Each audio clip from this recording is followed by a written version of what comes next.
So this is Lucy. She actually made it onto the cover of my first book, Nowhere to Call Home, Photographs and Stories of the Homeless. Lucy told us that she once had big dreams of becoming a writer and she liked journaling and whatnot. However, she's been addicted to opioids since she was 14 years old, and it's began to take over her life to the point where she's found herself with no schooling, no place to stay, and she can no longer focus on her interests. So this is Chris. We took his photo at the Barrie Bayside Mission Centre in Barrie, Ontario. Chris had a very tragic story.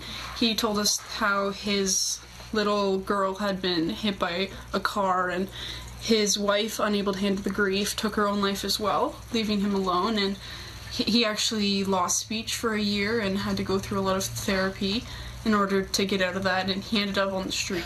Leah is a 17-year-old student here in Collingwood. She started taking pictures of the homeless on the streets of Toronto about 3 years ago. She says it has since turned into an almost life-changing experience for her. How did taking these pictures change your views? How did it change your life and your perspective after having had taking these pictures and having those conversations, most importantly? So after I started having conversations with these people and learning their stories and what's put them on the streets, I developed a lot of empathy for them, because I can now put myself in their shoes and really see how they ended up in the situation and really empathize to them. They don't want to be in this situation, right? With the images, I really want to convey that well with the image and to show the person's personality so that people can really relate and empathize with these people as I do.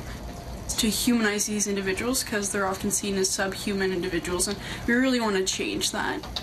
So all the profits from my first book, Nowhere to Call Home, Photographs and Stories of the Homeless, Volume 1, we're donating to the Barrie Bayside Mission Centre, and we decided to do that because a lot of the images in the first book were taken at the Barrie Bayside Mission Centre.